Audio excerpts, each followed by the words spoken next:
Today's podcast is brought to you by Kentucky Farm Bureau Insurance. Accidents happen.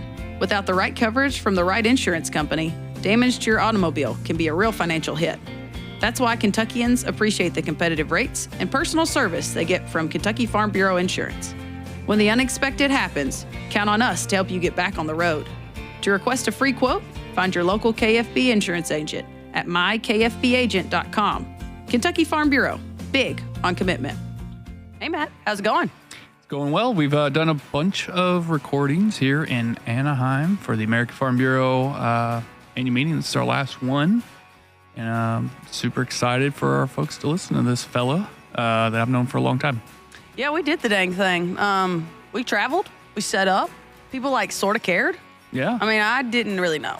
As I've said, dream to do Radio Row, and then when you're the whole row is just party of one. I was like, yeah. What if nobody cares? And I think people liked it. Yeah, if you have people walking by, seeing us doing it, a little more dead for this one. But that's just part of the kind of the event right now. Because our guy is very important for this. He's the this voice. Event. The voice. Yeah, so if you come to the annual meeting, the American Farm Bureau annual meeting, you'll hear a wonderful male voice. That is our guest today. I've known Lee from Tennessee Lee, for a long time. I mean, I've been in Farm Bureau for 20 years. He's one of the, outside of Kentucky Farm Bureau, one of the first people I met that were part of a communication team of another state. So he's the communication director at Tennessee Farm Bureau. Does radio stuff. You'll hear he's got a much better voice than both of us.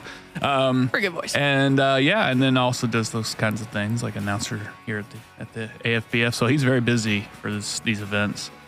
So I think folks are going to love getting to meet him and learn a little about his background. And he's a legend. He won't be real humble, but he's pretty much a legend in his state, and I think in the American Farm Bureau. So I think people will love it. Yeah, that's awesome. We should ask him this question at some point too, because he's going to be like you, maybe plus some. He's been to a lot of these. Yeah. And hey, he has to get here early and probably stay late with all the jobs he has here. What has been your favorite part being in Anaheim? Yeah, my family goes to Disney World a lot because of my daughter's cheerleading. So that'd be neat to, it's neat to see Disneyland and that whole world on the whole other side of the country. That's been pretty neat.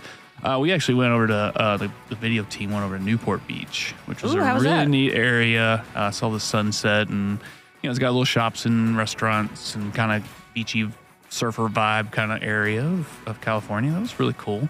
But yeah, I mean, and really this event, we've had a lot of good people doing this podcast out in the open. It's kind of wild, a little different than we're used to. But yeah, I think, this is a beautiful place too. The weather's been, I don't know if you can ask for better weather than we had this week. So what about you?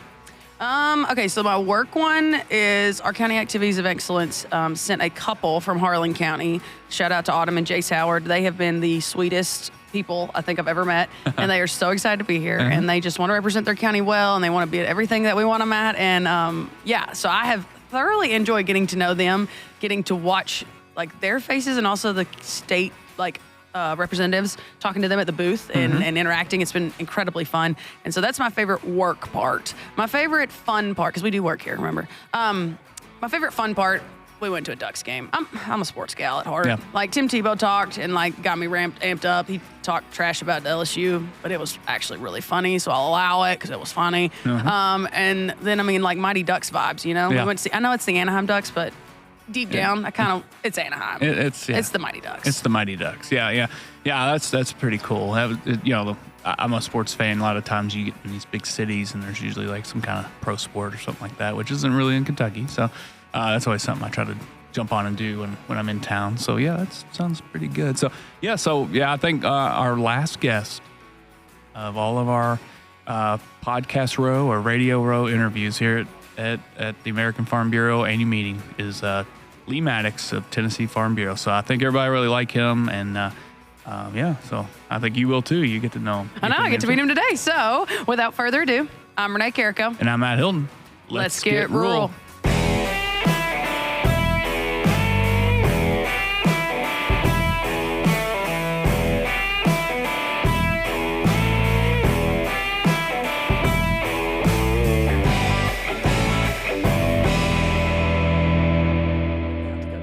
Very Mickey today. Melissa gave me this tie for Christmas. But look what it is. What is that? an old radio. And what is that? An old TV. Radio and TV. Uh-huh. Melissa gave me this for Perfect Christmas for you. years ago. And it's perfect for this event. It really is. I don't wear it very often at all. You know, I wear it to church sometimes on rare occasions, but I knew that I needed it out here. Yeah. Perfect. And everybody's asking me, did I buy that here? And no, I didn't. But whatever. You didn't buy it at all, so big win. I didn't. It was cool. Melissa was that was a great gift. Great Christmas gift. My Radio and TV. my favorite people. Yeah, so my roundabout way I met Lee was actually through Melissa. So I started at Farm Bureau. I think we started almost the same year.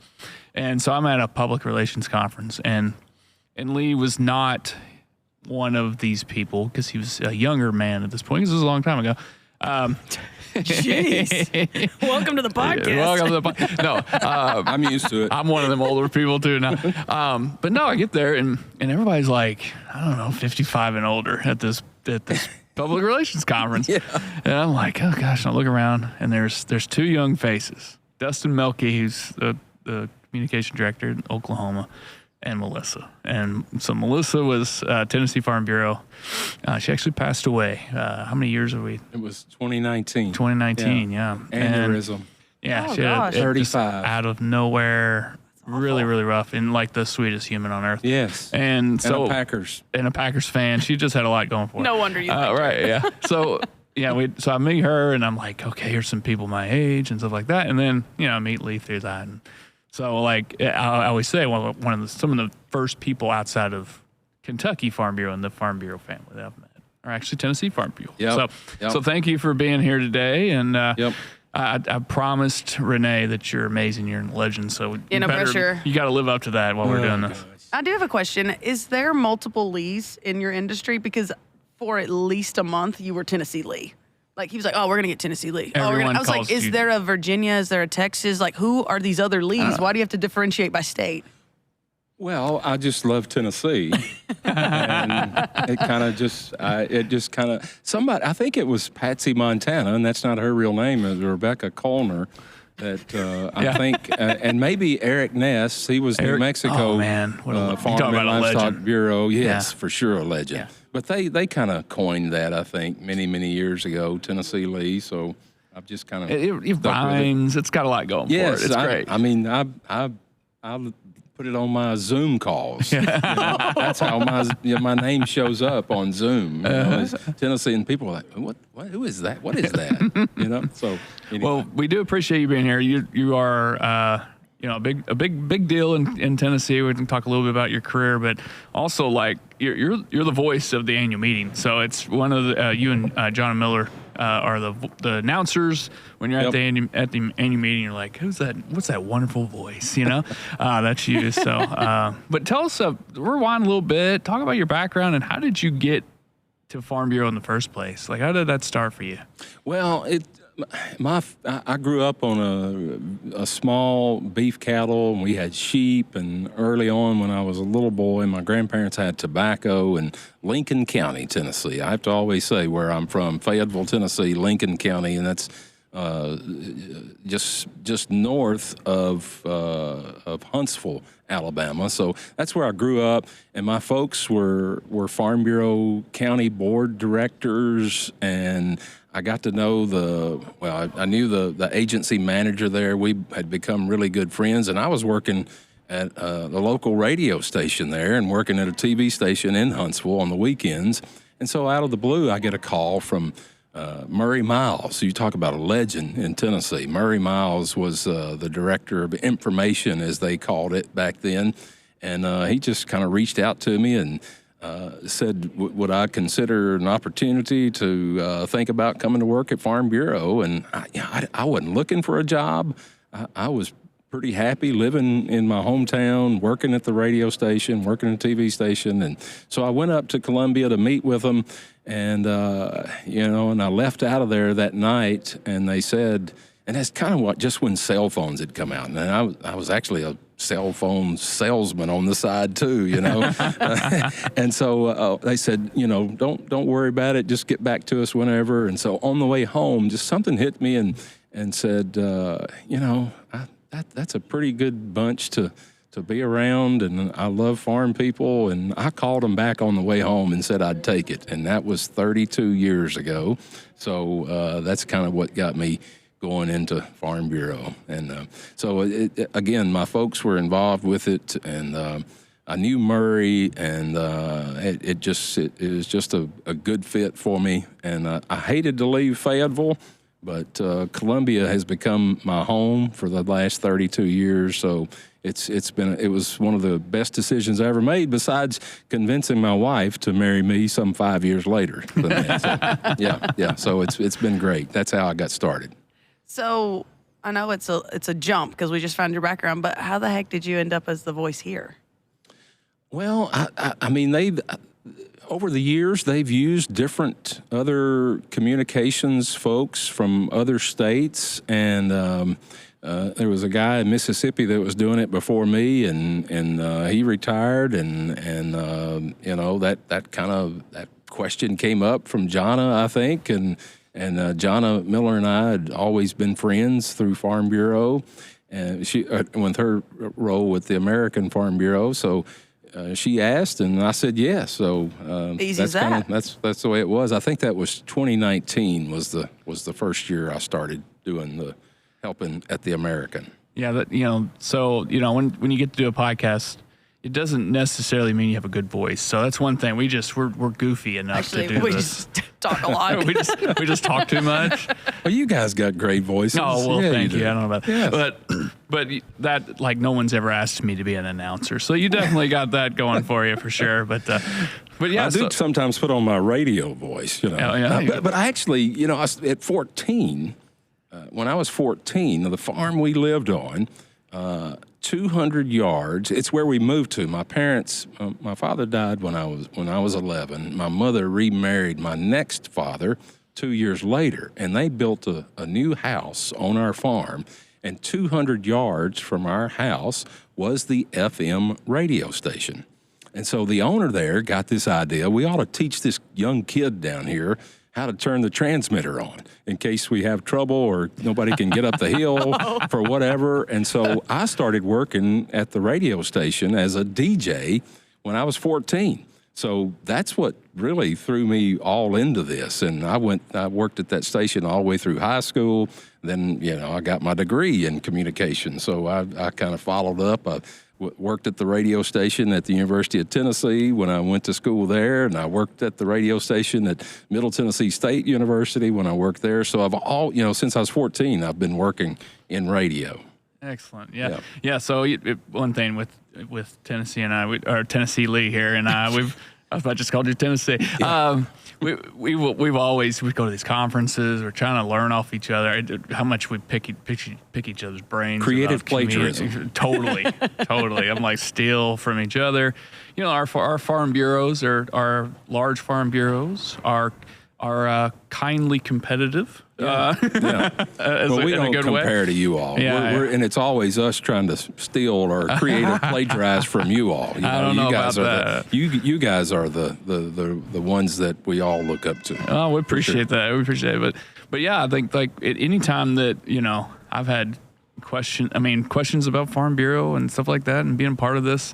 He's the guy, especially at these events. Got to go find Lee. Got to go hang out with him, see what he's up to. And but yeah, I think like to step in and be you're like a Tennessee Farm Bureau employee and American Farm Bureau employee during this week, right? I mean, you're just crazy. You're running around like a crazy person. For sure.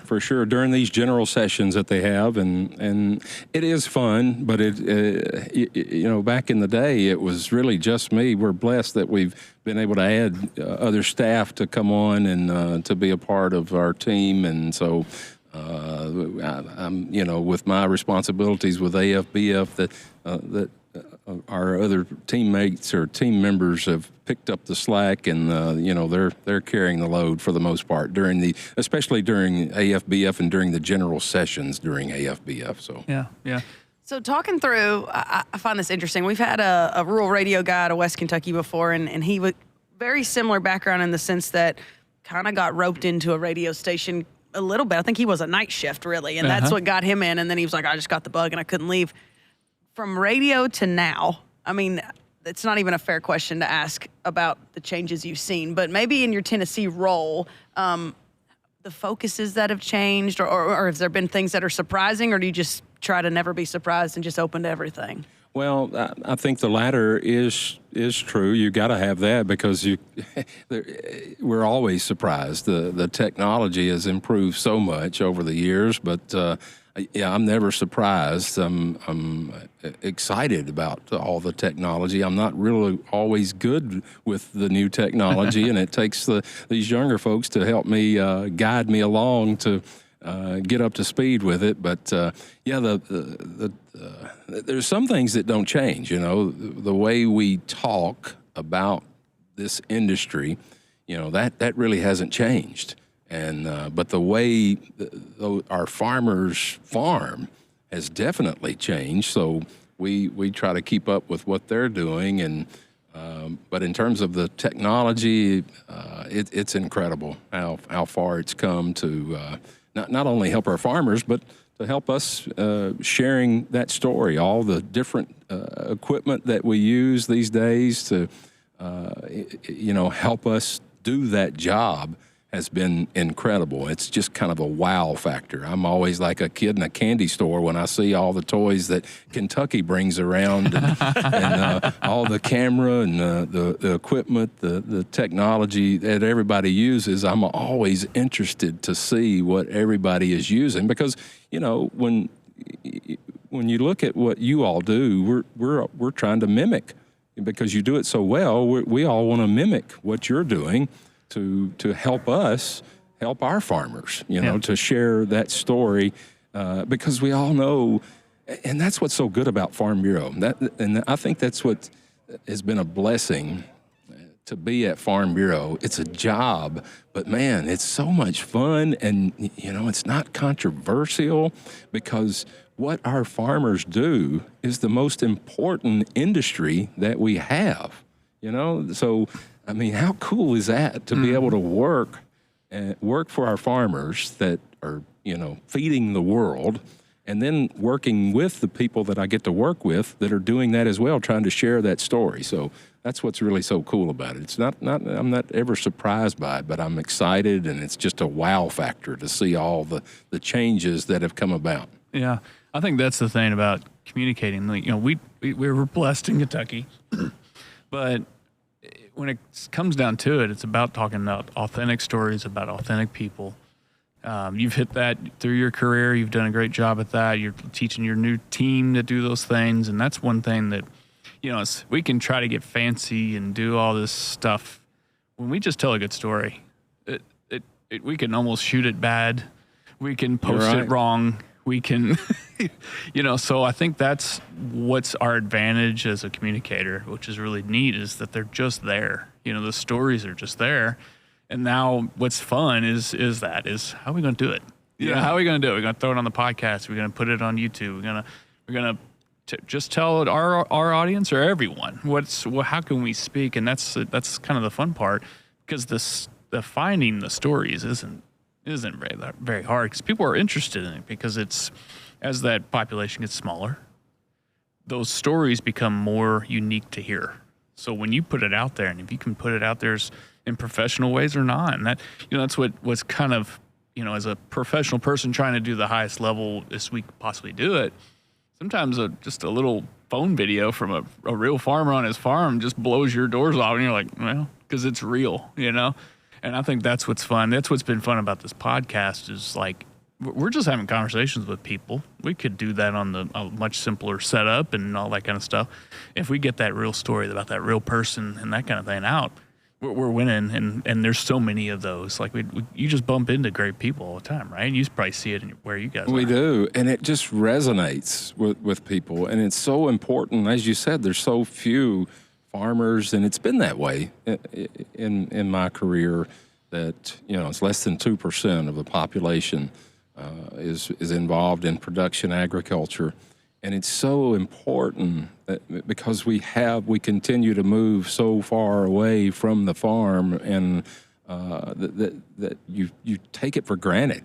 The grocery shelves are full, and we just really, the ones of us that don't farm, too often take it for granted what that less than 2% are doing for the rest of us, and really, again, the rest of the world. So it's so fun to try to share those stories and to get people to comment or react the way they do about, wow, that's so cool what they do, what our farmers do. And that's why I think farmers get such a good,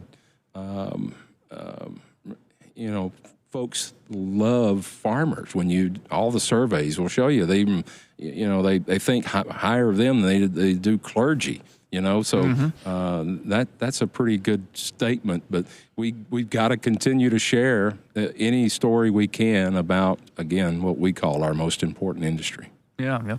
So as the one here, literally this entire table is communications people except me. So I have always But isn't wondered she good this. at communicating? She's really good. She's really good, yeah. But when we talk about communication, like I talked to Tim Thornberry, I talked to you guys that do videos. There's a length of a story that my generation and that younger than me wants a soundbite. And so I'm curious, and I don't know why I'm just thinking of it now, but that was your whole radio is a soundbite. Radio is a short version. It's the headlines, but enough to get them going.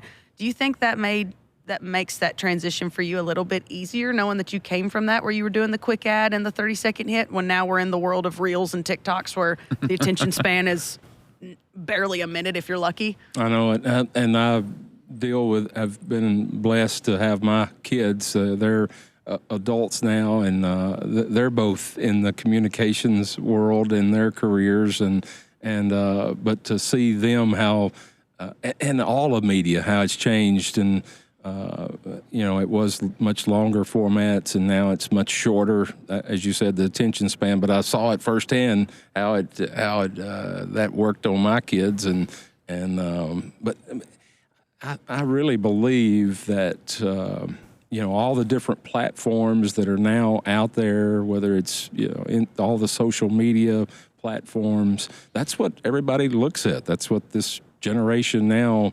they're not looking hardly at long format kind of shows. And so, but you're right, it has, I think, all this time that I had growing up in radio, and that's continued to help me throughout my career. So, and I really believe that it's just going to continue we're going to continue to see the technology change, but those little quick sound bites, if you will, and are going to continue to resonate, and the short to the point sound bites. That's what we're all looking for, right? Mm-hmm.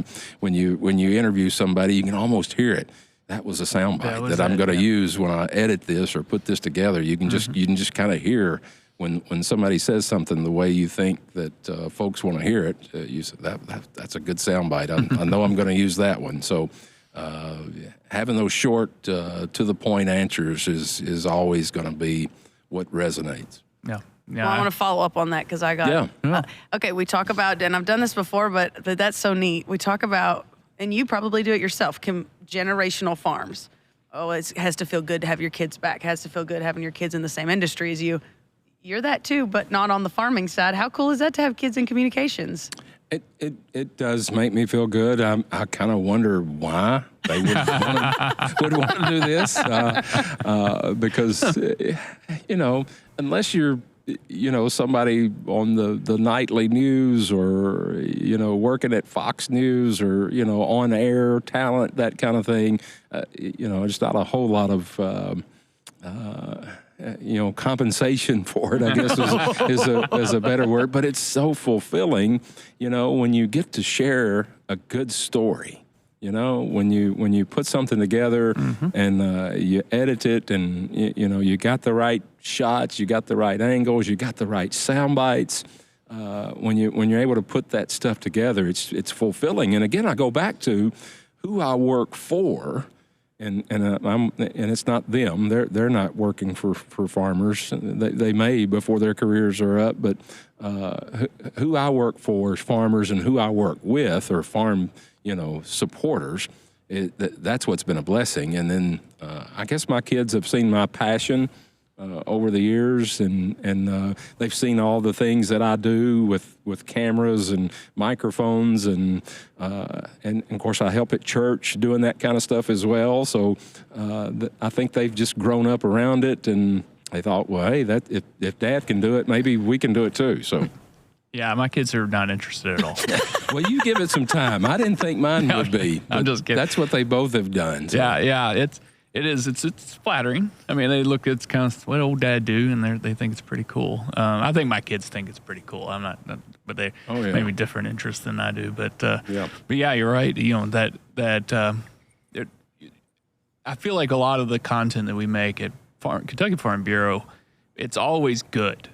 Like, we've gotten into a spot where I feel really comfortable with that. We've made something at least as good. Every once in a while, you make great, and great's awesome. Great's better than a bonus check, or great's better than some award. Even we've won some awards, but if the story wasn't really good, kind of like, I'm not sure why that one. Like, there's something about it when something hits and people jump all over it and they love it. That's more rewarding than people, patting you on the back. Or I really like when we do something. We did a funny video a couple years ago, and we talked these two fellers into doing it with the Purnell Sausage Company. Okay? Oh, wow, yeah. And they were hesitant to the whole thing in some ways. They're not listening to this podcast. No. But once it hit and it played and it did exactly what we wanted it to do, and the crowd loved it.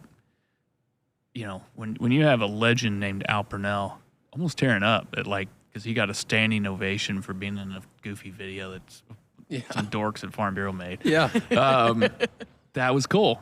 Yes. Right? That was cool. That was, having the whole crowd laugh when you meant it to happen. Having the whole crowd cry at something when you meant it to happen. That means more than the bonus check or anything else that could happen. And that's what's neat about what we do. It's a thing that didn't exist 100 years ago. Like these jobs did not happen. Right. Sure, journalism in some form is a couple years longer than that, but this wasn't a thing. Us doing this right here was not a thing that long ago, and get to do that and tell people stories, and that be the support that you're bringing. Is really cool, and you get paid for it. Yeah, right? you get paid. Yeah. Again, it's not the. You're not gonna become a billionaire, but right. You're gonna do it. But it is it's fulfilling when you like you said, if you do something that everybody likes or most people like, and that makes you feel like it's worth it, right? To do this job, you shared something that other people like. That's what feels good, and that it's not controversial. It's not like I'm working for the government, or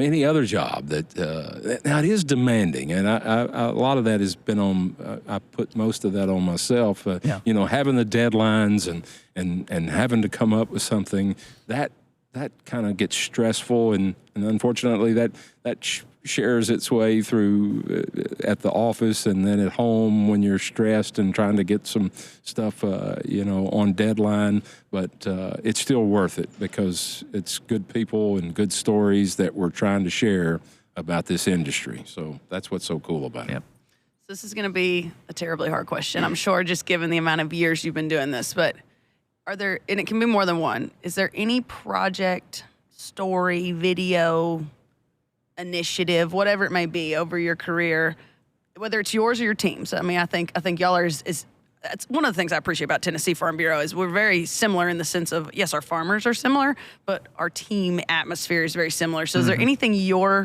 when you've been on this communications team that you're like, man, that one sticks out? That was a moment where like the tears were there, or that farmer was touched, or I don't know. Is there anything that stands out to you? Well, the things that stick out to me that I'm privileged to get to do every year is our Distinguished Service Awards, and we're blessed that we do 5 a year. So for the past 32 years, I've gotten to do at least these 5, really cool stories every year, and we show that at our convention.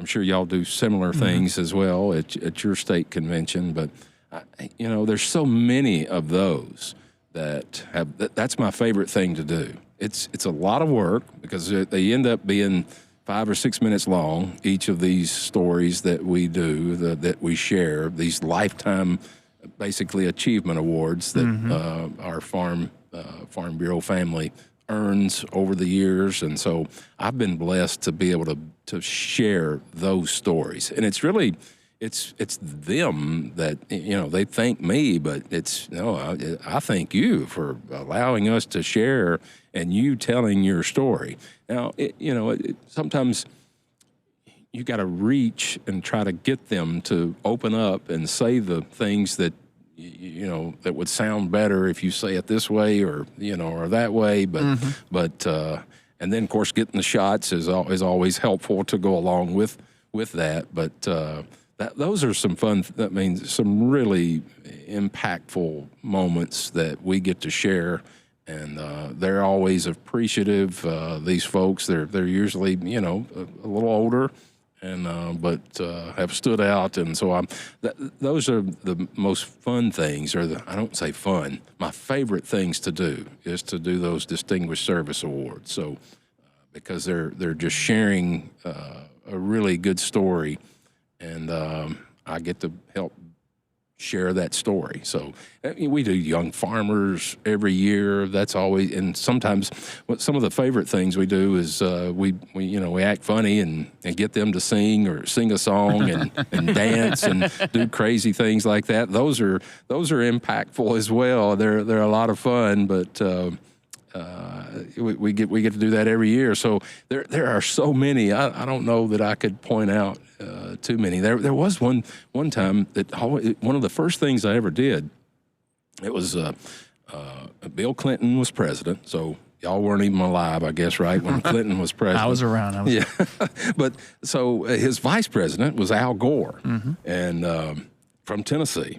And so we have this no-till field day conference, no-till field day in West Tennessee, Milan, Tennessee. We know. Yeah. Okay. Y'all try to say you're the no-till. Okay. We like to fight with that. I've heard we that. invented it, man. Come on. I've heard that since I've been here. Even Mississippi has said something about that. But anyway, come on. They definitely didn't. There you go. But anyway, so, it came out ahead of that the vice president is going to attend Milan No-Till Field Day. And so just prior to that week, I was playing a co-ed church league softball game, and I had broke my thumb and had surgery, and so I had this cast on. And so the Secret Service, it comes down, a week later, we're at Milan No-Till Field Day, and the Secret Service is, that's never been done. We've never had any Secret Service around or anything for any need for that. But they were there, and they had to inspect my cast, before I could get there and get in the media pool to be able to interview Al Gore. So that was kind of neat. But anyway, I know we don't have visuals, but I don't think you look that intimidating. You need to be checked out on a cast, but You never know. Yeah. You never know now these days. Yeah. No doubt. It was kind of cool. Yeah. So, I appreciate your friendship through these years. This has been a lot of fun. We were like, who should we interview? And I'm like, I got a guy. Y'all are reaching to the bottom of the bucket, I'm afraid. Yeah. What you all do, really, I know from talking with other farm bureaus across the country, we look up to what Kentucky does, and we're just appreciative of how you all do it and the way you go about doing it. And I'm blessed to kind of be looking to creative plagiarize what you all do. You can steal all you want. We appreciate it. We definitely do it ourselves. There's plenty of good work being done, especially in Tennessee, but all over the country. I think our communication teams everywhere really do their best to be that voice, to help be the voice of agriculture. You definitely have a really good voice for the voice of agriculture, so we appreciate your work, and thanks for coming by today. We really appreciate it. Thank y'all. All right. Well, thank you, Tennessee Lee, and thank you, listeners. Be sure to subscribe and listen to some of our older episodes, and we'll see you next time on Let's Get Rural.